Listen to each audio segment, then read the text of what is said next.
Nuestro siguiente invitado es político neto, ¿no? Y le estaba conversando un poquito antes de los pensamientos de hoy y en contexto al empezar este podcast un poquito porque él tiene una historia, porque él y su familia fue víctima del terrorismo, ¿no? Andrés Capelletti está con nosotros hoy. Bienvenido, Andrés. Bienvenido. ¿Cómo estás, Quique? ¿Cómo estás? Sandy, ¿cómo están? Gracias Mucho por gusto. estar aquí. Quienes no conocen un poco tu historia, si podrías resumir quién es Andrés Capelletti hoy. Claro que sí.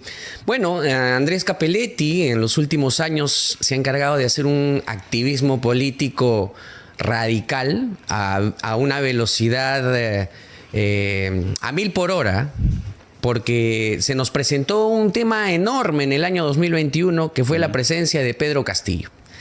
Lógicamente todo el Perú se levantó en contra de Pedro Castillo, no porque era un profesor humilde, todo lo contrario. Nos levantamos porque vimos la amenaza del socio de terroristas representada en una candidatura presidencial que venía de un partido que no solamente era socio de terroristas, sino también de narcotraficantes, de mineros ilegales, Claro. etcétera, etcétera. Y ello amenazaba la democracia del país. Yo soy víctima del terrorismo, como lo has comentado. Perdí a mi padre en el año 89 cuando tenía 9 años. Mi padre era autoridad regional en Ayacucho. En esa época era como lo que el día de hoy serían los gobernadores regionales. Correcto. Él era presidente de la Corfa y también era catedrático de la universidad. Y lamentablemente Sendero Luminoso lo asesina a mi padre en las aulas de la universidad cuando él dictaba clases. Cuando él dictaba clases. Él dictaba clases y justo tenía en esa semana, mira cómo es el destino. A mi padre lo matan un 29 de mayo, era lunes, y él estaba dictando sus últimos exámenes en esa semana para concluir y quedar bien con la universidad, porque ya nos íbamos, o nos escapábamos, mejor dicho, de Ayacucho, a consecuencia de las amenazas terribles que recibíamos día a día. ¿Qué edad tenías tú en ese 9. entonces? 9 años. Somos 5 hermanos, ¿no? Y mi mamá ya no podía más con el tema y ya nos íbamos, pero mi papá estaba en plenos exámenes semestrales en la universidad, entonces no podía dejar al aire ello. Entonces él decía, termino los exámenes y el viernes nos vamos. El viernes nos íbamos y lo mataron el lunes, ¿no? Entonces la vida nos cambió por completo. Terminamos de conocer a mi padre a lo largo de nuestras vidas por comentarios, historias, anécdotas que no solamente las recibíamos dentro de la familia, sino también por parte de sus amigos. Y de sus alumnos, me imagino también. También de sus alumnos que el día de hoy son jueces, son fiscales en Ayacucho y en el Perú. Y fuera de ello, conocimos al político que era mi padre, ya nosotros grandes, ¿no? Claro.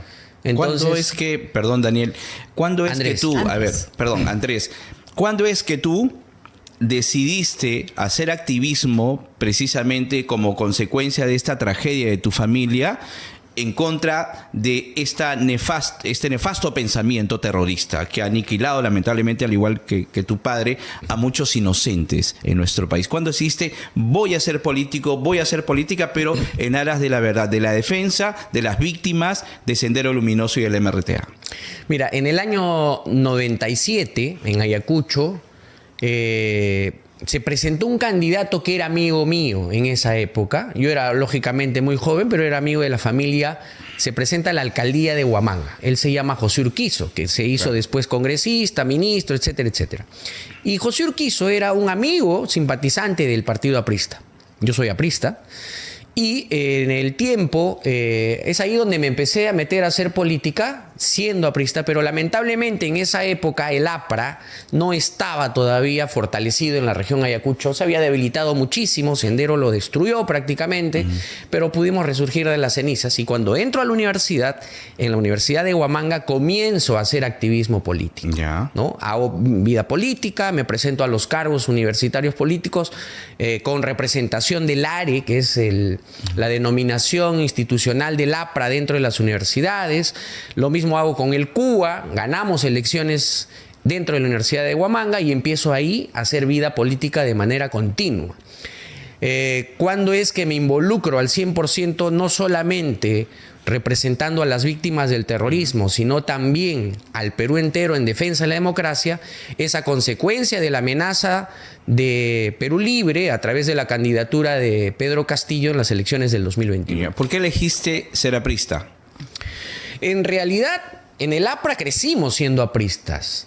Difícilmente tuvimos una elección porque estuvimos convencidos de que la lucha que hacía nuestro padre era la correcta. Y honestamente no me equivoqué con los ideales que tenía mi padre, porque ya de joven entendí, estudié, analicé a Aya de la Torre y me convencí que ese era el camino. Andrés, pero tu ideológicamente hablando. Ok, Andrés, pero tu papá era también aprista. Por supuesto. Correcto. Entonces, ¿y cómo fundaste el colectivo que tú tienes? Que tengo entendido que es Ciudadano por la Democracia. Bueno, en todo partido hay ismos y hay rupturas y hay peleas y hay discusiones. Correcto. Cuando nace Pedro Castillo como el candidato fuerte de la izquierda, un grupo de amigos que son militares en situación de retiro hacen una evaluación y me convocan a una reunión y me dicen, oye, hay este peligro y esto es lo que puede suceder en el Perú si nosotros no hacemos algo. Y sí, o sea, me he reunido con muchas personas que tienen ese mismo temor que tú, ¿no? Exacto. O sea, exactamente, que por... El problema es de que no hacen nada. Que no se- o sea, Exacto. tienen miedo, teclean desde el teléfono, en fin. Y cuando llega ese momento, me proponen empezar a recorrer el país para poder informar, salir a los medios regionales, porque la idiosincrasia y las formas y la percepción del provinciano es muy diferente a la del costeño o a la del limeño específicamente. Ahí hay que hablarles de manera directa en su idioma muchas veces y en el contexto regional. Y muchas veces hay medios de noticias en las regiones que son más potentes que los nacionales propios, ¿no? Así es que tomamos la determinación de hacer ello, pero yo personalmente, a los primeros que toco la puerta para comenzar a hacer este trabajo y que nos reciban en las regiones, en las bases, fue a mi partido, al APRA. Al APRA. En algunas regiones nos abrieron las puertas, en otras no. Algunos líderes del partido simplemente no quisieron y me tildaron de loco en su momento. Y me decían, no te metas en un problema tan complicado. Estábamos hablando etcétera, en etcétera. que... En 2021. 2021, ¿correcto? Sí. Ya. Así es. Entonces, algunos sí me dijeron, yo creo que es una buena opción, hay que hacer aprismo, etcétera, etcétera. Decidí, con el respaldo de mi familia y estos amigos, comenzar a salir y salimos desde Lima. Recorrimos Ayacucho, Apurímac, Cusco, Puno, Moquegua, Tacna, Arequipa, Ica, Junín. Recorrimos todas estas regiones del Perú en Con los 45 objetivos días con el único objetivo de demostrarle a la ciudadanía que Pedro Castillo no era una opción, que Pedro Castillo representaba a Sendero Luminoso, que Pedro Castillo representaba al narcotráfico y que, dicho sea de paso, posteriormente se evidenció a través de un audio de la camarada Vilma donde lo trata y lo tilda de traidor a Pedro Castillo y a Vladimir Cerrón, porque supuestamente ella había, junto con el Partido Comunista del Perú, aportado 4 millones de soles a la campaña. Todo ello se ha evidenciado a través del audio, pero también a través de los dichos del comandante Sacha, que es quien justamente inicia estos procesos de denuncia, y nos vamos enterando de todo lo que venía sucediendo. Exacto, eso precisamente, recogiendo eso al comandante Sacha, yo investigo muchísimo el origen del pensamiento o de la estructura, cómo así se formó Perú Libertario en un principio. Así es. Que fue financiado por Sendero Luminoso del Braem. Esa historia la conozco muy bien, yo lo he investigado. Yo por lo menos he hecho 23 reportajes de los vínculos de Pedro Castillo con Sendero Luminoso. De reuniones, y eso no son dichos, son hechos, eso está en la DIRCOTE, de reuniones de Pedro Castillo en San Juan del Lurigancho, en las bases, Así es. de Movadef, nada menos que con el ahijado de Abimael Guzmán, ¿no? Osvaldo Esquivel. Tú sabes quién es Osvaldo Esquivel. Fundador de Movadef, fundador de Sendero Luminoso. Reuniones, hay videos, camaradería, Pedro Castillo. O sea, ahí nadie lo estaba terruqueando. Seguramente como otros programas, se hicieron otros, pero yo hice como 23 reportajes contando esto, pero lamentablemente nadie lo entendió. Mira, Quique, ¿Qué piensas tú? La izquierda parásita, como yo la llamo, porque yo no los llamo ni siquiera caviares, han empezado durante los últimos años a decir, a todos los que piensan diferente nos terruquean. No. Al terruco hay que decirle terruco, y Pedro Castillo, solo por el hecho de haberle recibido recursos a Sendero Luminoso, por haber defendido a algunos personajes de Sendero Luminoso, que dicen ellos, no, pues ya salió de la cárcel, ya se reformó, y tiene todo el derecho. No, señor, ese va a ser y va a morir terruco. Ha Y a tenido el ellos hay que ministro con decirlo. investigaciones Por Sí, supuesto. en atentados o sea, terroristas, Mira, por yo he Dios. sido el Por primero, Quique, Claro. en salir en contra de Iber Maraví. Iber Maraví, que ha sido ministro de Trabajo, Claro. donde lamentablemente ha involucrado a personas conocidas y de buena reputación en el Ministerio de Trabajo, ¿no? Engañándolos, lógicamente, ha sido terrorista, y hay que decirlo con nombre propio. Yo, gracias a Dios, no le tengo miedo absolutamente en decirles las cosas como son. Me han denunciado muchísimas veces, me han amenazado muchísimas veces. Justamente esa era mi Nos han pregunta. metido en el mismo costal a Philly Butters, a Beto Ortiz, a quien habla, y a varios durante mucho tiempo, durante muchas denuncias, Y durante pero la época- jamás he cejado en y estar durante la siempre época en la del lucha. gobierno, cuando estuvo en actividad, ¿no tuviste denuncias, no tuviste amenazas? No, o sea, ¿qué pasó contigo en ese A ver, momento? es la primera vez que lo voy a contar, pero resulta que, en principio, hacerles saber que el Colectivo Ciudadano por la Democracia fue la primera organización civil ciudadana que salió a las calles. Nosotros recorrimos en 45 días todo el sur del Perú en el proceso de la segunda vuelta electoral entre Pedro Castillo y la señora Keiko Fujimori. En segundo lugar, a consecuencia de que no salía el resultado del triunfo de Pedro Castillo, mal habido, recorrimos el norte del Perú solicitándole al presidente en ese momento, al presidente Sagasti, ¿no?, que exija un informe o una revisión a las elecciones, pero con organismos internacionales. Pero jamás se nos hizo caso. ¿Y saben qué era lo peor de todo? Que la propia Keiko Fujimori y Fuerza Popular decían que no, que les dejemos a ellos hacer las cosas porque todavía eran candidata y que nadie debería de meterse a ello y no debería de haber un golpe de Estado, que nadie lo estaba lógicamente impulsando, pero lo que nosotros como ciudadanos era exigir un derecho de que estamentos internacionales verifiquen las elecciones. Cuando recorrimos el Perú y logramos levantar a la ciudadanía, recuerdo un 29 de mayo haber hecho la convocatoria posiblemente más grande representando a la democracia del país, donde miles de ciudadanos se levantaron en el campo de Marte. Y recuerdo el 29 de mayo porque justamente pensamos en el aniversario de, lamentablemente, un año más del fallecimiento de mi padre.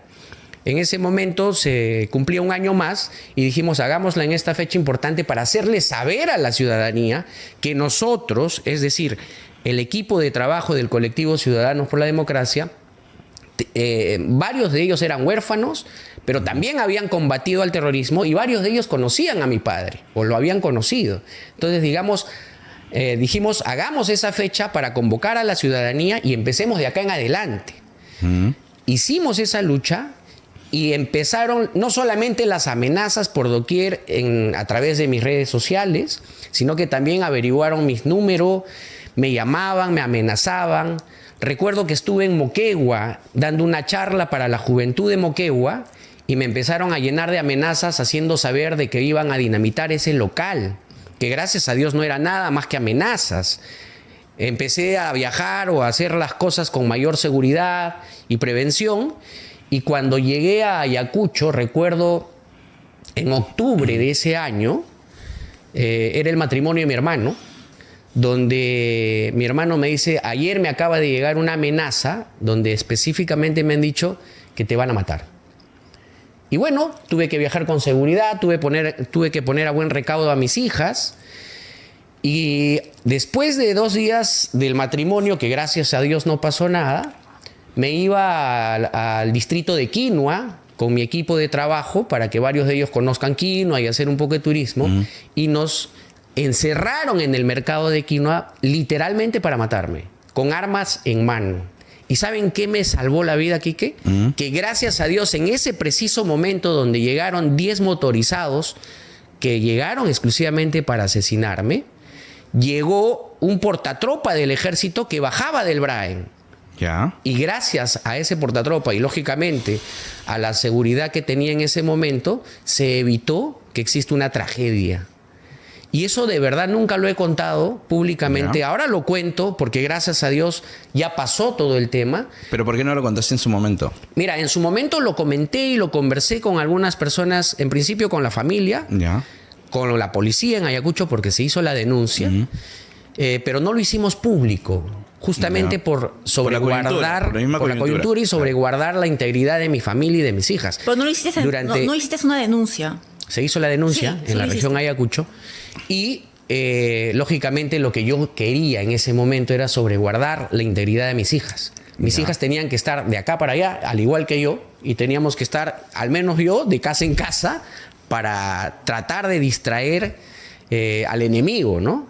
La verdad es que las amenazas venían con todo. Me empapelaban cada semana que yo convocaba a una movilización o a una marcha. Ya. Ya. Y eran las amenazas de que si pasase algo, pasaba algo en las movilizaciones, me iban a meter preso. Andrés, ¿no? una pregunta que se hace, creo que todos, es ¿quién subvenciona un tipo de actividad como la tuya? O sea, ¿cómo uno subvenciona tener en el caso tuyo no es una ONG, ¿no? ¿Quién te financia? A ver, en mi caso lo que tenemos es una asociación civil sin fines de lucro. Bueno, En realidad la denominación de ONG existen muy pocas en el Perú con esa denominación, pero la gran mayoría son asociaciones civiles. Esta asociación cuando se gesta al inicio del proceso electoral, los primeros recursos para poder salir en el viaje, nuestro objetivo era ir solamente de Lima a Ayacucho y quedarnos en Ayacucho a hacer nuestra actividad porque la gran mayoría del equipo éramos ayacuchanos. Cuando llegamos a Ayacucho, amigos empresarios de Ayacucho nos dijeron, oye, ¿por qué no llegan hasta Andahuaylas o Apurímac? Bueno, nos pusieron el combustible y el hotel para llegar a Andahuaylas. Cuando llegamos a Andahuaylas, Beto Ortiz es quien saca en boga lo que nosotros estábamos haciendo, porque recuerdo que en uno de sus programas decía, mientras que los peruanos comunes solo tuitean, hay quienes salen a las calles y viajan a las provincias a enfrentar a Pedro Castillo, y sacó un pequeño video de lo que nosotros habíamos colgado en las redes o sea, Beto sociales. te apoyó. Ya. Impulsó lo que nosotros hacíamos. Ya. Y ahí Ya. empezaron a auspiciarte. Y ahí empezaron las llamadas, los contactos, se coordinaba con el... Porque no nosotros es fácil. teníamos Pero un ¿quién- encargado pero quién- logístico. ¿Quién subvenciona los Exacto. pasajes, Porque no es actividades? fácil. Claro. Hablas de un equipo de trabajo. Mira, éramos 7 personas los que viajábamos alrededor del sur del Perú, donde se financiaba estrictamente con el apoyo y el respaldo ciudadano. Y teníamos un equipo y una persona encargada que decía, oye, podemos llegar al Cusco porque tal persona nos ha ofrecido hotel y podemos llegar en combustible. Ojo, usábamos nuestros propios vehículos para poder movilizarnos, ¿ah? No es que nadie nos daba nada, era todo lo nuestro. Recuerdo que cuando llegamos a Ica, desde Moquegua a Ica, no teníamos ningún tipo de recurso para llegar a Ica. Y dijimos, bueno, entonces vámonos directo a Lima porque ya se acabó, o sea, ya no tenemos Claro. más que hacer. Pero cuando llegamos a Ica para llenar de combustible, era que se aparecía otro amigo y nos decía, oye, yo los apoyo, quédense acá. En Ica tengo una gran amiga que nos apoyó con el hospedaje, porque tiene un hotel en Ica. Y así se fue dando el recorrido de todo el sur del Perú. Fue únicamente el respaldo ciudadano que nos conllevó a poder recorrer la ciudad. Posterior a ello, ya fortalecida la asociación, empezamos a preparar merchandising, vendíamos Ya. polos, vendíamos poleras, hacíamos Correcto. rifas. Correcto. Y Nos así quedó claro se eso. A ver, financió quiero la conocer asociación. un poco más, Andrés, tu pensamiento. Si tienes bien en claro que este Congreso es más impresentable que el anterior, la población está harta de los políticos. Yo te escucho y eres un, digamos, pese a tu experiencia, eres un joven bien estructurado, lo tienes claro, pero la gente está harto de los discursos. Así es. ¿Tú qué tipo de senador o congresista o parlamentario serías? ¿Por qué quieres llegar al Congreso? Mira, yo quiero llegar al Congreso y me encantaría ser diputado, lo he dicho públicamente en múltiples ocasiones, por 2 factores. Primero, porque necesitamos políticos que sean no solamente del pueblo, como Pedro Castillo se vendía, sino que sea gente de carne y hueso que no le venda humo a la gente. Yo recorro, Quique y Sendy, hoy por hoy, no solo todo el Perú, sino me he profundizado en recorrer los conos de Lima. Al conocer el Perú, puedo decirte con certeza que la mayor pobreza del país está lamentablemente en estos espacios de Lima, donde no tienen dónde vivir, y si tienen dónde vivir son 4 o 5 metros cuadrados para toda una familia, donde 15, 20 familias comen de una sola olla, que eso no ocurre, gracias a Dios, en las zonas también extremadamente pobres como Ayacucho, Puno, Huancavelica o parte de la selva del Perú. En estos espacios he podido conocer la verdadera realidad de nuestro país, que lamentablemente en los últimos 10 años ha crecido la pobreza aproximadamente en 10%. ¿No? Y considero que desde el Congreso podemos ejecutar sin la necesidad de escandalizar la política como el día de hoy se viene haciendo, porque lamentablemente tenemos quienes están en el Congreso, políticos que no son políticos, son empresarios que van a buscar algo que los pueda beneficiar en disminuir sus impuestos o en archivar sus multas ante la SUNAT o simplemente en acrecentar sus negocios o sus lobbies. Perdón, nos queda poco tiempo. ¿Cuál sería tu principal propuesta? Justamente. En principio, todavía hay mucho por hacer por las víctimas del terrorismo, Quique. Lo que quisiera es, como presidente de la Asociación Nacional de las Familiares Víctimas del Terrorismo, es fundamental que las víctimas en su totalidad no solamente sean resarcidas por el Estado, sino tenemos que encontrar justicia. Es el colmo que mi padre ha muerto hace 36 años y hasta el día de hoy no se establece quién asesinó a mi padre y no se especifica que fue Sendero Luminoso. Se ha reabierto el caso y así como mi caso hay muchísimos más. En segundo lugar, por esa gente pobre que está en los conos, que tiene que estar limosneándole 25 centavos de sol que les entrega el MIDIS por alimentación a cada una de esas personas que literal no comen con 25 centavos. Por esa gente pobre y por esa gente humilde es fundamental que pensemos en hacer un trabajo político adecuado para que literalmente los recursos del Estado tengan una redistribución que realmente se merece. O sea, el rico está bien que se siga haciendo rico, pero el pobre no puede seguir haciéndose pobre. Necesitamos un nivel de justicia que sea para todos por igual. Hoy por hoy, con todo lo que está aconteciendo en el Ministerio Público, las personas que se matan por ese cargo creen que el peruano quiere un justiciero. Lo que nosotros queremos es justicia, no una persona que quiera hacer justicia social. Exacto. Por supuesto que sí. O sea, Andrés, de verdad, muchas gracias. No se preocupe. Quedó corto el tiempo. De verdad, sí, de verdad, muchas gracias por tu participación acá en Simples Mortales. Siempre conociendo mucho más acerca de nuestros invitados, posibles candidatos. Naturalmente de historias, pero queríamos entender un poco el pensamiento de Andrés Capelletti hoy. Muchas gracias. Y nos quedó muy claro. Muy claro.